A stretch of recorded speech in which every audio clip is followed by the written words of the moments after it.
তো আশা করছি আগের মেহেন্দি ব্লগ অবধি তোমরা সবাই দেখেছো। আর এটা হচ্ছে বিয়ের দিন সকালবেলায়। তো এখন হচ্ছে বৃদ্ধির লুকে কিন্তু দিদিকে সাজানোও হয়ে গেছে। যেহেতু ক্যামেরাম্যানরা একটু ভালো সিনারি চাইছিল যাতে ছবিগুলো একটু অ্যাস্থেটিক লাগে, তার কারণে আমরা কিন্তু চলে আসলাম পুকুর পাড়ে। আমাদের বরের বাড়িও যেহেতু কাছাকাছি, তো দুজনের একসঙ্গেই কিন্তু ফটোশ্যুটটা হয়ে গেছিল। ফটো টটো তুলে আমরা চলে আসলাম। আর এরপরে কিন্তু রিয়াদিকে গায়ে হলুদের লুকেও খুব সুন্দর লাগছিল। আর এবার হচ্ছে সমস্ত রিচুয়ালস, এরপরে হবে গায়ে হলুদ। এদিন জানো তো আমার আরেকটা ইনভাইটও ছিল, সেটা হচ্ছে আমারই একটা বন্ধুর দিদি, মানে আমারও দিদিই হয়। তো ওই দিদির এঙ্গেজমেন্ট ছিল আজকে, আশীর্বাদ এবং এঙ্গেজমেন্ট। তো আমি দুটোই অ্যাটেন্ড করেছি অল্প অল্প করে। ওখানকার গায়ে হলুদ থেকে আমি কিন্তু আবার গেছিলাম আরেক জায়গায়, আমার ইনভাইট ছিল আশীর্বাদের। তো মানে দিদির আজকে আশীর্বাদ হয়েছে, তো ওখানে গেছিলাম, ওখানে ঘুরে ফিরে এই বাড়ি আসলাম। এবার আমি রেডি হয়ে যাব বিয়ে বাড়িতে, দেন টাইম পেলে ওখান থেকে ওই দিদির বাড়িতে আজকে রাত্রেবেলা এঙ্গেজমেন্টও আছে, তো ওখানেও যেতে পারি, দেখা যাক। তো একটু রেস্ট করে নিয়ে আধ ঘন্টা মতো দেন রেডি হব।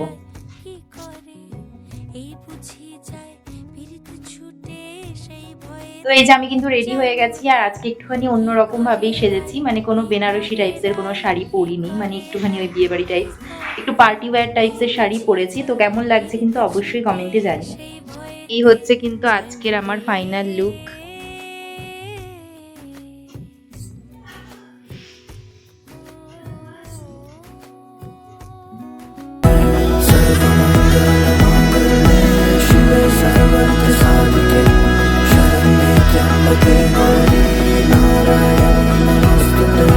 ঘর হয়ে যাও, রয়ে যাই আমিও, ঝড় এলে হাত ধরে সামলে নিও, ওই আঁচলে বাধা পড়তে রাজি, চাই যদি মন জানিও,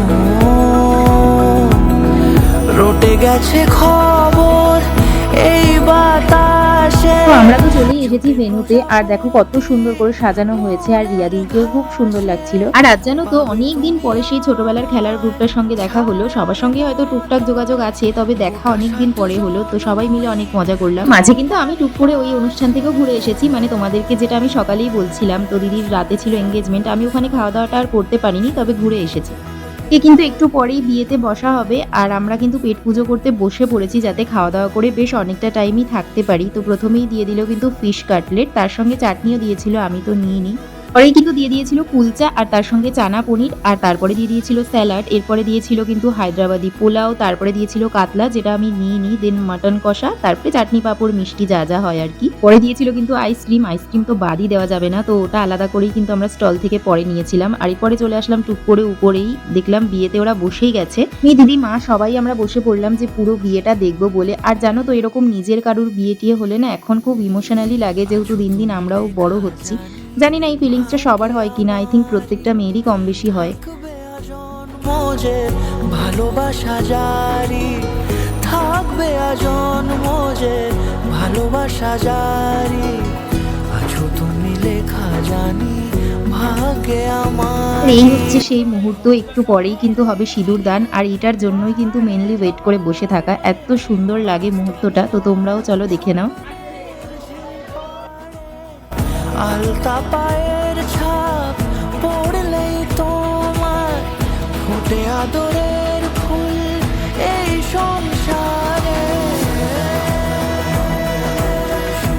সবশেষে আমি একটুখানি নিজের ক্লিপও নিয়েছিলাম, সেটাই অ্যাড করে দিলাম। আর আমাকে না দেখালে চলবে বলো গাইস, কেমন লাগছে তোমরা কিন্তু অবশ্যই কমেন্টে জানিও। আর শাড়ির কোনো ডিটেলস জানতে চাইলে তোমরা কমেন্ট করো, আমি কোনো একটা ভিডিওতে অবশ্যই বলবো। এ তো হয়েই গেছে, এবার কিন্তু হচ্ছে ফটো সেশন, যার কারণে আবার কিন্তু সবকিছু রিক্রিয়েট করা হচ্ছে। তবে ছবিগুলো খুব সুন্দর উঠেছিল। কাঁপছে যে তার দেখছি আজ কেন রায়ের মনেতে তো সবশেষে আমি কিন্তু কিছু ছবি অ্যাড করে দেবো, তোমরাও দেখতে থাকো।